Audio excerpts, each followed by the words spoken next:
Just like their baseball brethren, the Seahawks took a game that should have been easy and made it hard. But unlike their baseball brethren, they took care of business last night, dispatching the Houston Texans on Monday Night Football 27-19. They improved to 5-2 on the season, locked in that three-way tie in the division, and kind of a six-way tie at the top of the NFC as well for best record in what is shaping up to be one heck of a conference battle as we move forward. Wasn't always pretty. At times it was frustrating, but there's also a lot of good to take away from this game. 5-2 being the best thing. But I'm going to give you my 5 takeaways from this game, my 5 biggest takeaways. There were many on the Seahawks win over the Houston Texans last night on Monday Night Football. That's up next on Seahawks Forever. Welcome to the Seahawks Forever podcast. In-depth analysis on everything Seahawks. And now, here's your host, Dan Viens.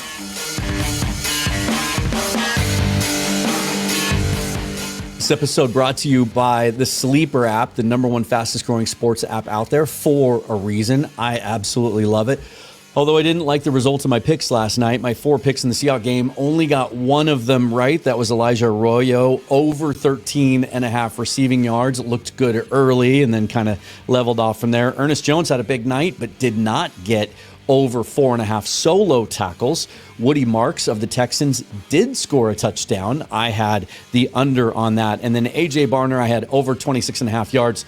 He just wasn't involved at all. We might talk about that a little bit in the takeaways. If you want to get in on this, there is no better time. You can see the deal right over here. You don't even have to make a deposit. They're going to give you $20 free for signing up for a new account to use however you wish on some of those games of skill. You can also play all the free games on the app, Fantasy Football, Pick'em.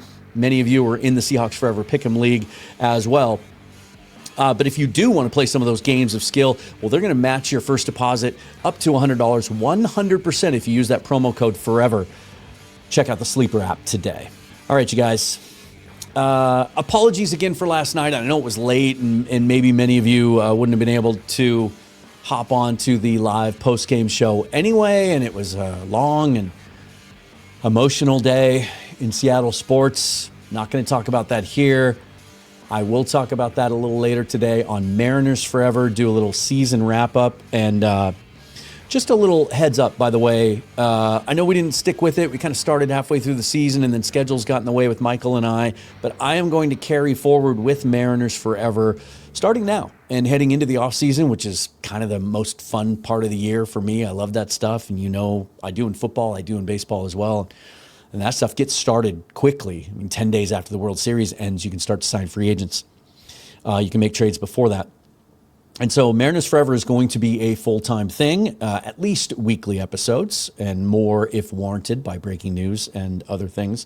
And so get on over to that YouTube channel if you would. I'll link it down below and subscribe, and we'll move forward with that. Also, some big news coming up this week on the Patreon and how that's going to be reshaped, reimagined, and just bigger, better one-stop shopping for all of you as well. So keep your eye out for that. In the meantime, subscribe to this channel if you would like it. Share it. That's the best way to support me as a full-time independent content creator. All the other ways you can support me are listed and linked down below as well. And this QR code right up here is if you want to buy me a coffee or a beer. Appreciate it. All right, let's get into this. My first takeaway of my 5 from this game, and I'll let Sam Darnold tell you what my first takeaway is. Oh, man. What a weird game. What a weird game. I've got that loaded in the mixer now. I have a feeling we might use that from time to time throughout the season moving forward. So thank you, Sam. Just again. Oh, man. What a weird game. That it was indeed. 14-0 at the end of the first quarter, and it looked like we were going to roll. All the fears about the Texans coming off their bye week and having a good plan for us and kind of taking a step forward with their offense didn't really come to fruition. Looked like we were going to take them to the woodshed and run them.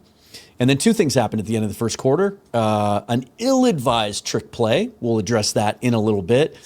And then I have to think this played some part, because right as the first quarter was ending, right around the time, I think within about 5 or 10 minutes of that Cooper Kupp interception, the Mariner game ended. The George Springer home run had long since landed in left field in the 7th inning. They were eliminated. No World Series. The drought continues. And I could tell just watching the telecast that it sucked the life out of the energy of the crowd in that stadium for what I felt like was the entirety of the second quarter and kind of into the third quarter. In fact, I tweeted it at the time that they're going to have to create their own juice because they had all that momentum at the end of the first quarter. And then they lost it. And they were going to have to manufacture that themselves. They weren't going to be able to count on the crowd to lift them up. You know, there were crowd shots. ESPN did a nice job showing people in their Mariner gear in the stands, just shaking their heads and looking dejected. And you could hear it and feel it. And I'm actually a little disappointed that the broadcast crew didn't address it a little bit more directly. But that it changed. It picked up later as the game got a little tighter than it should have, and the crowd seemed to get back into it in the fourth quarter when they were needed most, even though it was really late at that time and people had to go to work and everything. I've heard some reports that as we got, in fact, Greg Bell said as we got towards the fourth quarter, about a third of the stands were empty. I mean, people have lives to live, right? And when you have a 7 o'clock Pacific time kickoff, that can be expected. But the ones that were there really stood tall and loudly and did have an impact. Coach McDonald mentioned it after the game. But that wasn't the only weirdness. I mean, there was the safety that isn't a safety.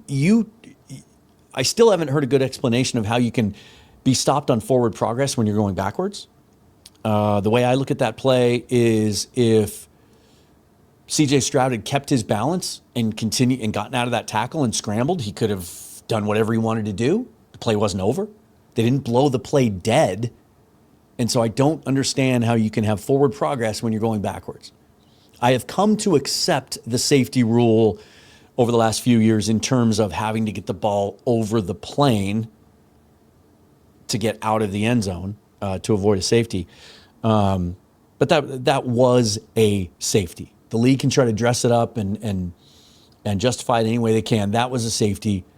And, really might have helped lead to what looked like it was going to be a blowout early on. And then there was the play where Nwosu got to Stroud and the ball got knocked loose, and there was a long delay as they were trying to decide whether it was an incomplete pass or a fumble. Drake Thomas falls on it, looks like a touchdown, and then it squirts away, and the Texans fall on it. Again, it's one of these days I'm going to commit to really spending some time diving into the rule book and learning things because, 50 years of watching football, I thought I knew the rules pretty well. And it still kind of mystifies me to this day that if you break the plane of the end zone with control of the football, doesn't it instantly become a touchdown at that point? Or does it fall into the guise of have to complete the process of the catch kind of a thing? I don't know, because it felt like Thomas had control of the football when he broke the plane of the end zone. But anyway, that added to the weirdness. And then the second half, the turnovers, the sloppy play, a lot of penalties, tons of penalties. They were terrible on third down again. And yet the game never really seemed like it was going to get away from them. It didn't feel like the Arizona game did, where they had a 2-score lead, almost was a 3-score lead, but then you get the JSN holding call that nullifies the Zach Charbonnet touchdown, and then the block kick keeps it at 2 scores. And you just kind of felt like the Cardinals were getting a little something going on offense there, and we had the injuries to deal with on defense, and you did kind of clinch up a little bit in that game. This one didn't feel like that, not as much, but this adds to the weirdness as well. This is from the Seattle Times recap of the game. This is crazy. The Seahawks won despite losing a season-high 4 turnovers while getting just 1 back, being penalized a season-high 12 times for 93 yards, and converting just 2 of 14 third down attempts, a season-low 14.3%. According to NFL research, teams that were penalized 10 times or more had a turnover margin of -3 or worse and converted fewer than 25% of their third downs in the same game. Bear with me on this.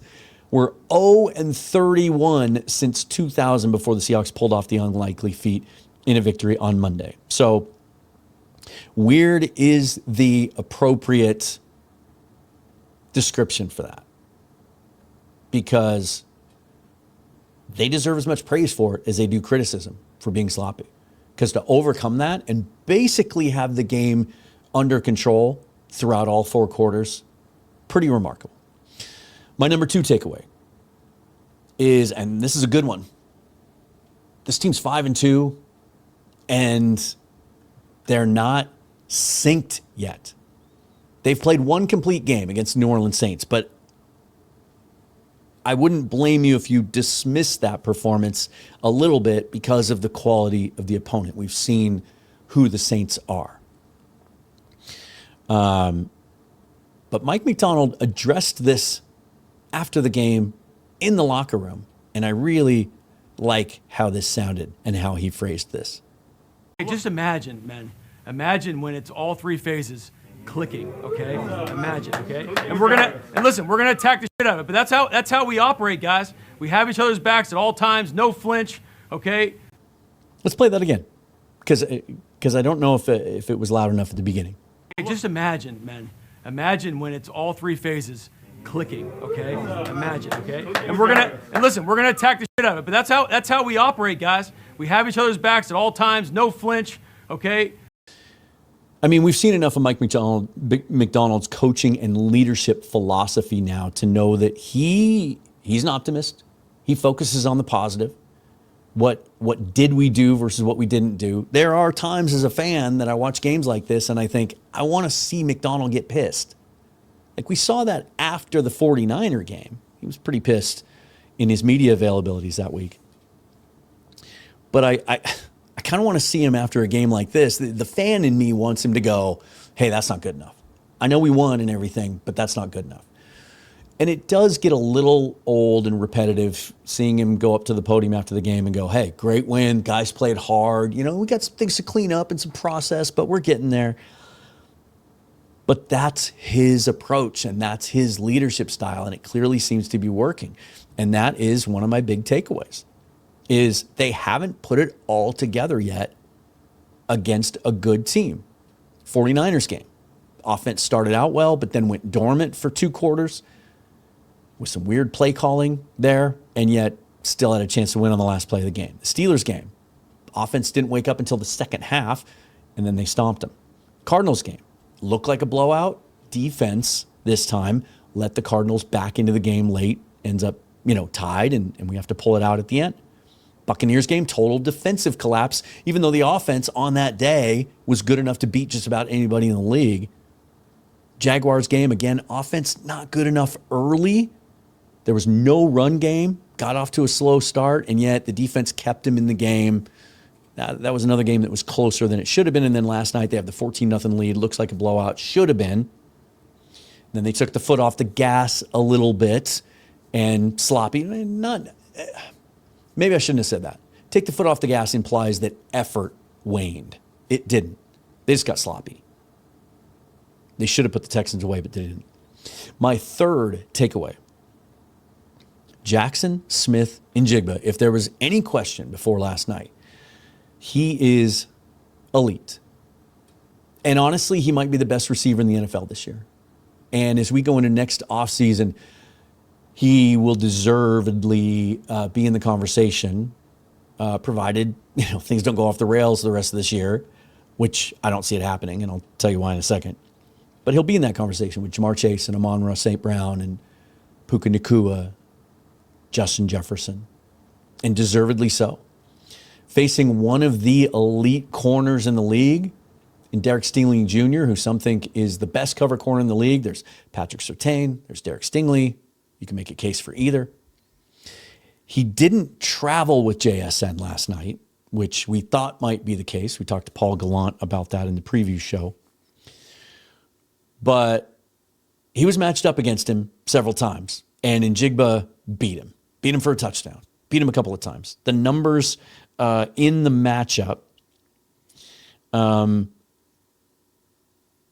in 4 coverage snaps matched up with JSN, Smith-Njigba caught 3 balls for a 16.3 yards per catch average and the touchdown, which I want to make sure and give credit to Sam Darnold too. That was an absolutely unbelievable throw, getting blasted as he threw it. Tight window, 2 guys there, Stingley trailing JSN.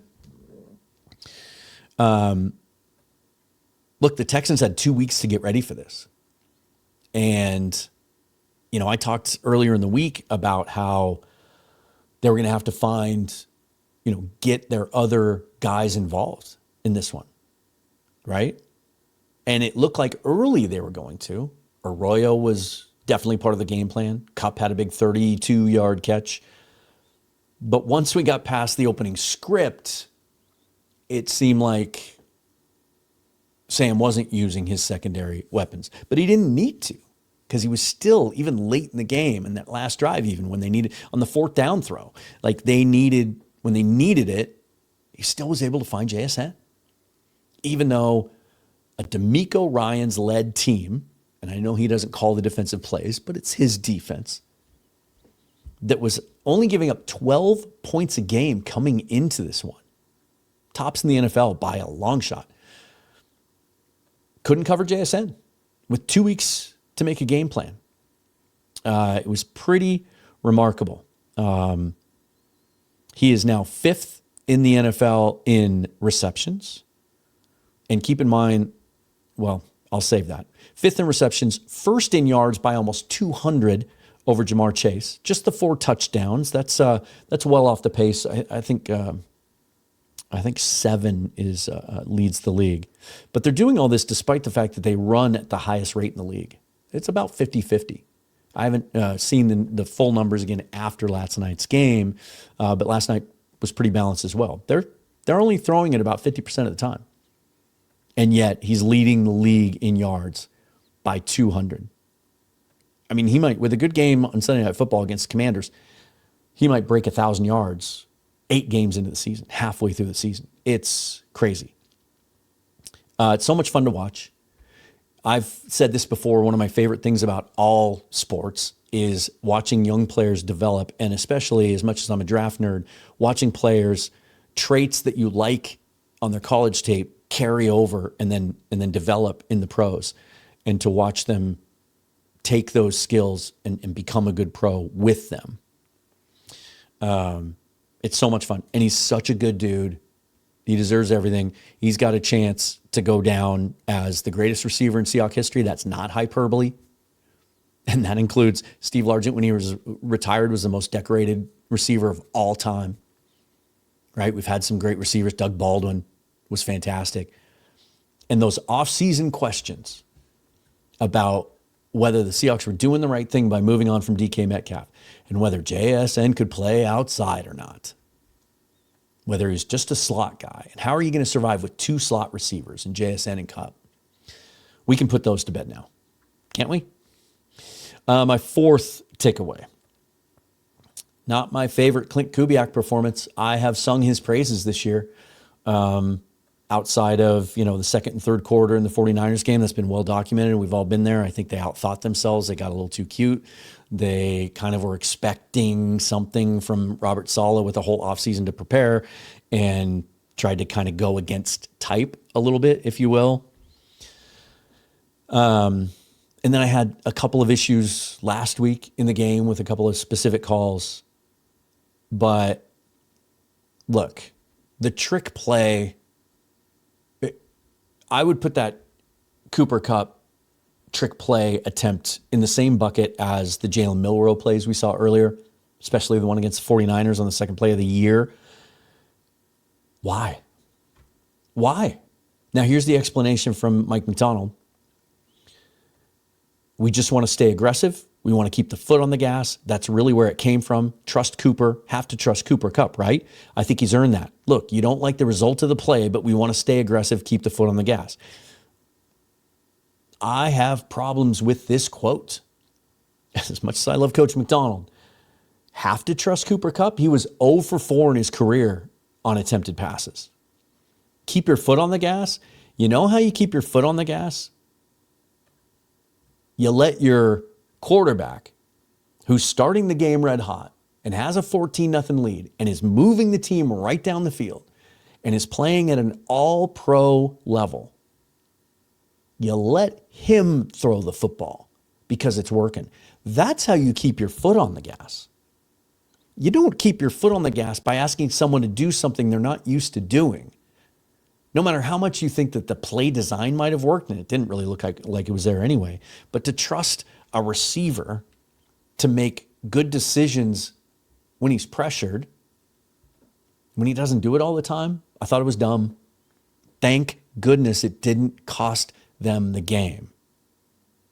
And then late in the game, when they had a chance to put like a 4 or 5 minute drive together and salt the game away and keep it out of the Texans' hands, not give them another chance to possess the ball, and we were deep, we were backed up in our own territory.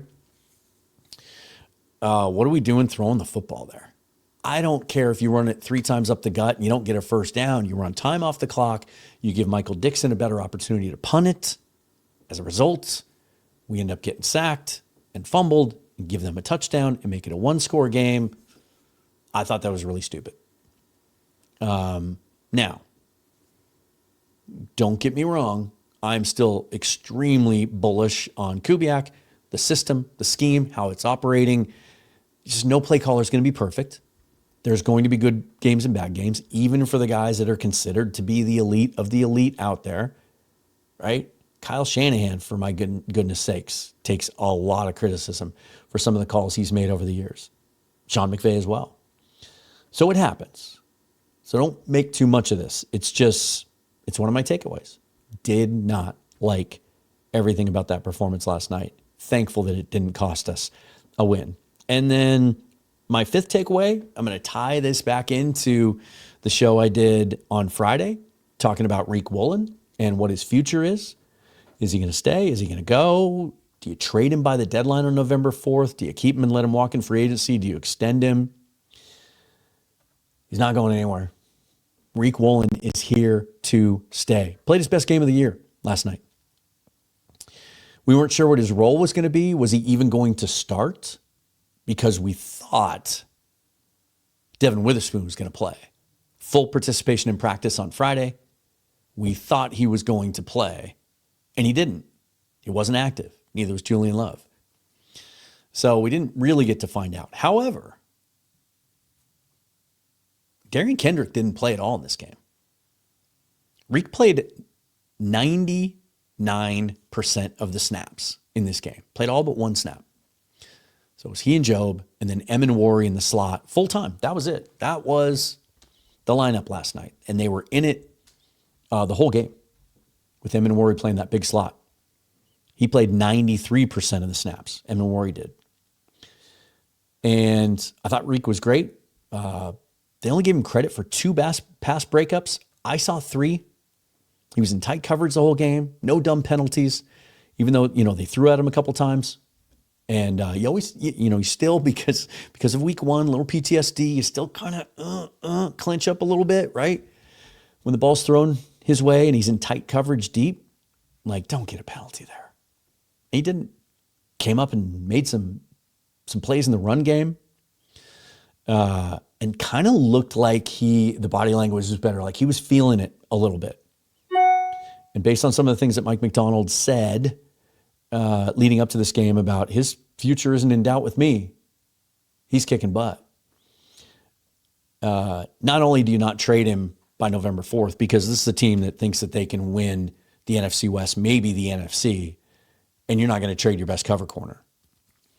But now you start to dream a little bit on, okay, now when we get Love and Witherspoon back, now what's that going to look like, right? Where you can mix and match a little bit with Josh Jobe. And he's been exposed a little bit over the last few weeks. And so he becomes your 3rd outside corner. It's pretty exciting. It's pretty exciting. Now, with Emenwari playing as much in the slot as he did, I think we're going to see Devin Witherspoon play outside. Not exclusively because he can do so much damage close to the line of scrimmage, but now think about what teams have to look for and prepare for. Like, oh, shoot, we have to account for Emenwari and Witherspoon. That's pretty exciting. He was targeted 8 times last night, only allowed 3 catches for 21 total yards and a passer rating against of 45.8. That is elite type performance. So those are my 5 takeaways, but I'll give you a couple of bonuses. All right. How you feeling about Drake Thomas? Because Drake Thomas looks like a good football player. And I'm going to do a show either later this week or early next week about him because I don't know how many of you remember this, but 2 years ago when he was claimed off waivers from the Raiders, I got immediately excited because he was a guy that I studied pretty heavily in the draft.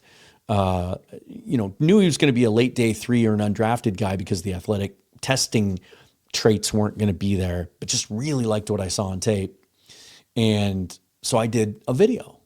It was in the early days of Seahawks Forever about how the Seahawks stole Drake Thomas and how he might potentially, because Bobby was still on the team at that point, might possibly be the successor to him. I saw him as more of a Mike linebacker, a guy that could come up and play the run and might have some limitations in coverage.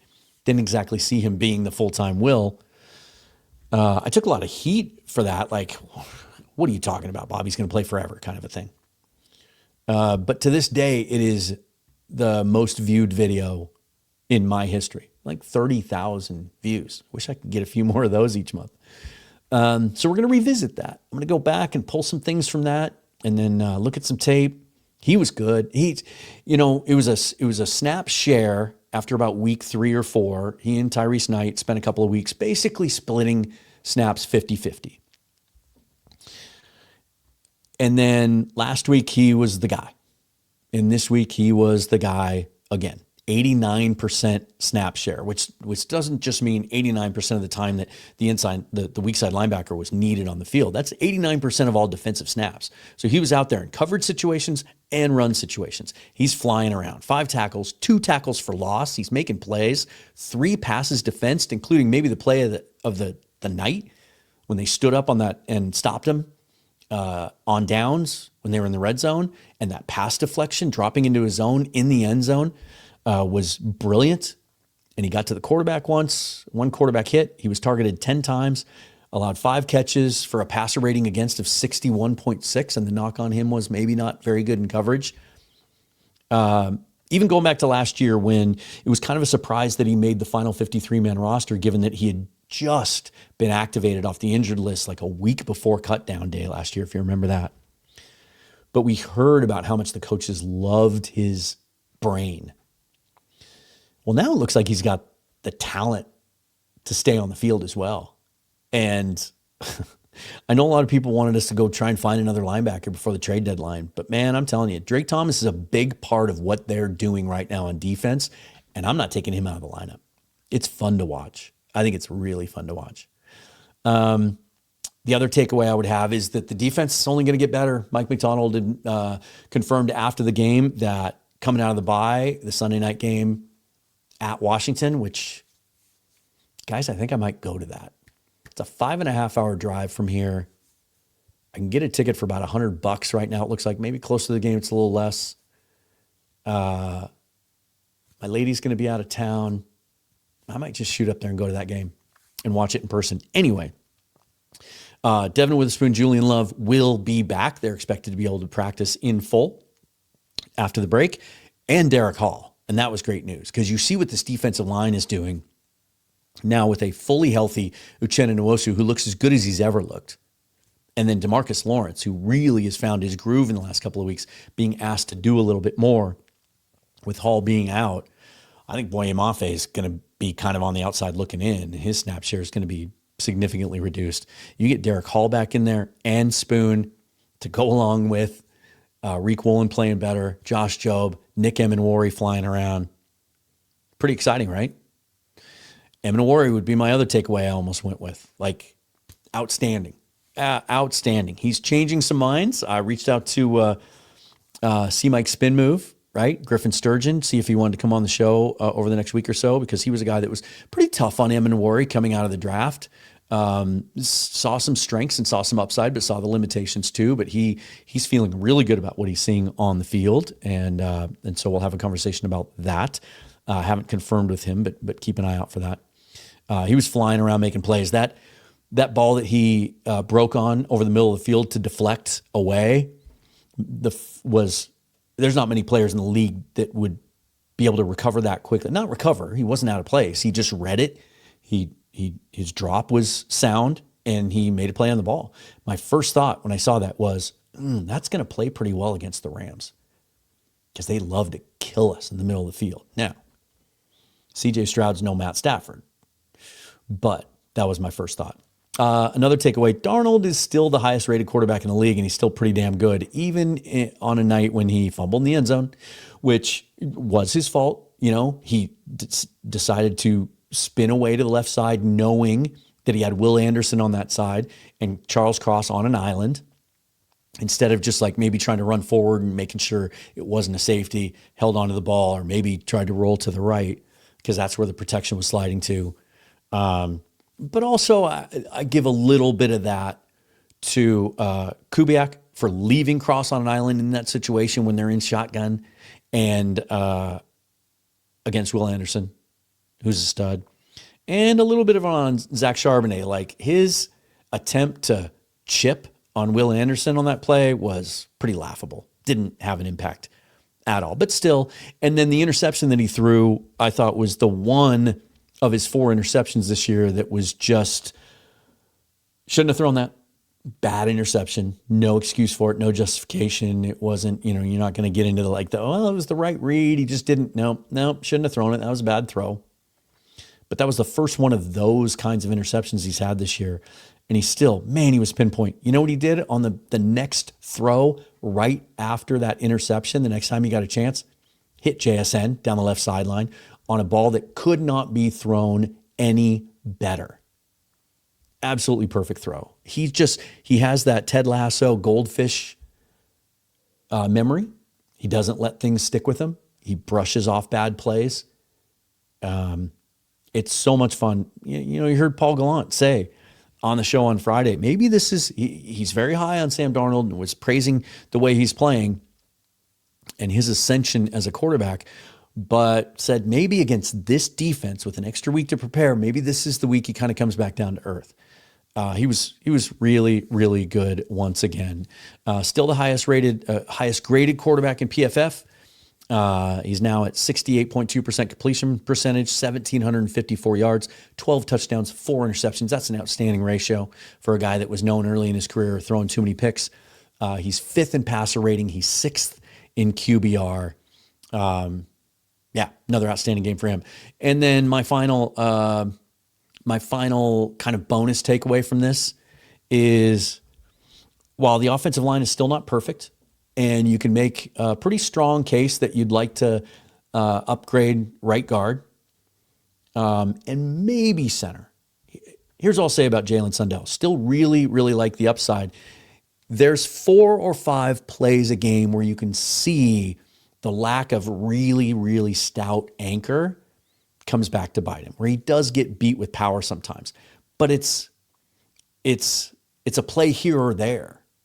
No one's been able to take advantage of it play in, play out. I think he's really steady. I still think he looks like a long-term starter to me if you have a better guy playing at right guard. And I know I've been one to sit here and tell you that Anthony Bradford is serviceable, and he is. You're not going to upgrade it during the season. I don't think they're going to mess with that continuity. There's nobody that's going to be available at the trade deadline. Maybe you can make a case for Kevin Zeitler if the Titans are truly having a fire sale, although I think he's from the Nashville area and would probably ask the organization not to trade him, and they might appease him. Or maybe it's the opposite. And hey, can you let me go play for a winner? I just don't know that they want to mess with the continuity of it. But that offensive line is certainly good enough with him and so much better than anything we've seen in, I'm going to say 10 years. I think you have to go back to 2015, and a lot of that was because of Russ's mobility. That was in his athletic prime and his ability to move around and some of the ways they used him in the RPOs to take the pressure off the offensive line. Only 2 sacks, 5 quarterback hits last night against the defense that came into the game as the number 1 defense in the league. They're on pace to allow 22 sacks. Sam got sacked 57 times in Minnesota last year, and Geno got sacked about as many times here. Like 45 to 55 sacks has kind of been the norm here in Seattle for the last few years. They're on pace to allow 22 sacks, and he's not even really being harassed. It's a play here or there, but it's functional. And the run game, again, showing signs against a very, very good run defense. It didn't always look pretty, Again, there were some stuffs and some negative yardage, but they averaged 4 yards a carry. They managed just between the two running backs, take Sam Darnold and take just running back designed plays, 29 carries, 114 yards. That's not dynamic. It's not spectacular. It's not where you want it to be if you're a team that fancies himself as one that can run the football. But it's functional. It's adequate.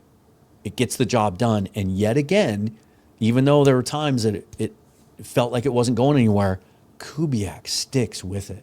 Like his belief and persistence is something we haven't seen here in a long time, and it's really refreshing. So to average 4 yards a carry against that team, that defense, I still think it looks like a running game that's going to continue to get better and come together as we get deeper into the season. This team, again, still hasn't played a complete game against a good team, and yet they're 5-2. They're keeping pace in the NFC. Here are the total standings. Look at that. I mean, they have the Packers at the top. I think that's weird. I guess a tie is half a win, so I guess they should belong up there. You look at the win percentage. But just in the win column, 6, I mean, you're talking about, that's the cutoff right there after the Rams, is they're all 5-2 or 4-1-1. It is going to be a dogfight to the end of the season, and I'm not so sure that the Bears aren't going to stay in the race. I don't think the Panthers are. I think that's the cutoff. It is going to be a dogfight in this division and in the conference. My goodness. It's a real bummer they couldn't pull out that Tampa Bay game. That might come back to bite them when it comes to tiebreakers. But this is fun. This is what the division standings looks like at the moment. The Cardinals are kind of falling farther and farther out of it. And now, we were talking about potential coaching firings a couple of weeks ago. They might have a quarterback controversy there now. Point differential has shifted a little bit. The Rams have just been dominant the last couple of weeks. Really took the Jags to the woodshed in London. So now they lead the division at plus 58, the Seahawks at plus 57, and then the Niners at plus 7, which is really a low number for a team that's 5-2. Not sure how sustainable that is, especially with all their injuries, but they just continue. They have a really favorable schedule, and they're very well coached. And then the Cardinals at -1. So, yeah, they're 5-2, and their 2 losses are week 1 on the final play of the game, and then the Tampa Bay game when they had the ball in their hands with a chance to go down and score and win it and turn the ball over. Pretty remarkable. We can lament the 2 losses that even these wins should have been more decisive, bigger blowouts, or we can enjoy the fact that they're tied for first. And as I said a couple weeks ago, in the driver's seat, they do, and I know the Rams and the Niners do too. Certainly the Niners with their 3-0 division record. But the Seahawks with 2 games remaining against the Rams, another one against the Niners, they control their destiny. They are in the driver's seat in this division. Not by themselves, I get that, but they are. They control this. Keep stacking wins, as Mike McDonald says. This is a team that's going to have positioned themselves to win this division and make a deep playoff run. It's fun to watch. It's exciting as we go into the bye. You always like to win the game going into the bye, but especially in this case, when coming out of it, you have a Commanders team that really, especially on defense, struggling, looks really rough on defense. When you see what other analysts around the league are saying in relation to what they see from the Commanders, slow defense. And then there's talk of some regression on offense. And what looked like, a really dynamic pairing last year with Cliff Kingsbury and Jaden Daniels, there have been stops and starts. And it doesn't look great this year. So you get that coming out of the bye on Sunday Night Football. Then you play a Cardinals team that just, they're 2-5, right? And we get them at home this time. And a team that we've handled and that may be facing a quarterback controversy. And then you get that Rams game in week 11. The Seahawks have a very good opportunity to be 7-2 headed into that game against the Rams, who they have the Saints coming out of the bye. Then they play the Niners the week before the Seahawks in week 11. So we're going to see some movement in the NFC West, certainly as we get closer to that juncture of the season. What do you think? Did I miss anything? What are your takeaways? Hit me down below in the comments. In the meantime, like, share, subscribe. It's the best way to support me. You can hit the QR code if you want to buy me coffee or a beer. All the other ways you can do that are down below. Thanks to the Blue Wire Network. And shout out to Fast Fashion Brewing as well.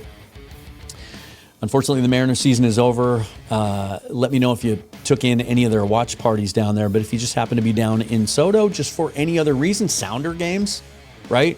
Pop in there. They're on First Avenue next to Hooverville, right across the street from Showbox Soto, and try one of their tasty beers and tell Matt Storm that Dan sent you and you watch Seahawks Forever. Stay tuned for that big announcement about Patreon and some big changes there. In the meantime, thank you so much for watching. I really appreciate it. I know there's a lot of competition out there, and that your time is valuable. Thank you for spending it with me. It means the world to me. Until next time, forever and always, go Hawks. Thanks, guys.